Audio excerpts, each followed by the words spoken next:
All right, wanted to do just a quick after paint update on this Yerfdog 3202 I'm working on. So this is, we went with Hunter Green, although if you look closely, I had to get one more can after all was said and done, and I got the wrong one. It was dark Hunter Green, so it doesn't match there versus there, but whatever, it's close enough. So one thing I did want to point out for anyone working on one of these, see how rusty this is. Typically these rear wheels are kind of stuck in place. One of the things I did was pretty much as soon as I got it, I loosened these nuts. Probably backed them off a 1/4 inch or so, and just in the process of moving it around and whatnot, those wheels were pretty stuck, but they actually did come loose. I did kind of bounce it a couple times when not hard, but anyway, when it came off the trailer and stuff. So, you know, it did have a few impacts, but anyway, nothing crazy.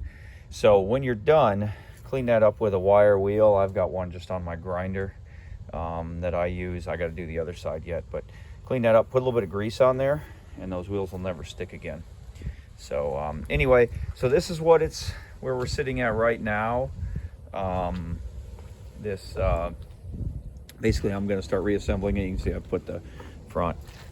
From what I understand, these aren't actually shocks. They're more like just springs with a tube that they ride on. But anyway, starting to put it back together. I've got few little things to do to the engine. It had a leaky fuel line.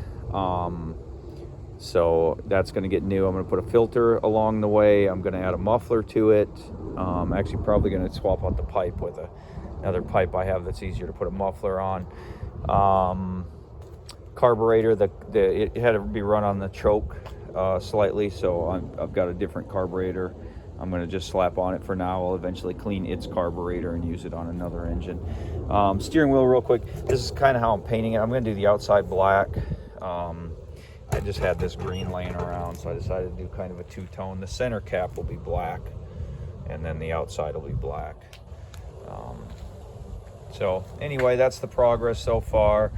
I had talked in my previous video about how loose these bolts are, and I kind of wish I had the time to do something with these, but you know, we're getting closer and closer to Christmas, but you can see how much play there is in that.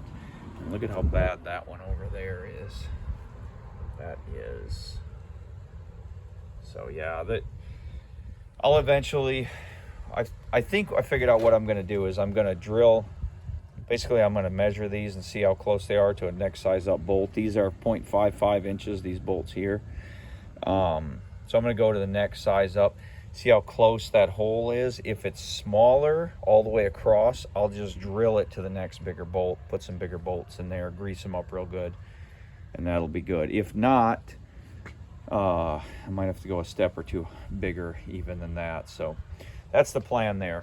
Anyway, just want to give you guys all a quick update, all those of you in my family and whoever else might be looking at this. So oh, I do have some new rear shocks also. That was one thing. In fact, I'll be covering that. Let me show this too real quick while I'm at it. So I decided to paint the gas tank a slightly different.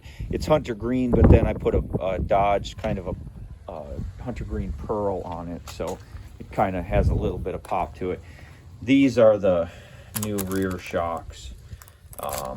So I got to figure out, these actually have an air, you put air in them. So I don't know how much you're supposed to put.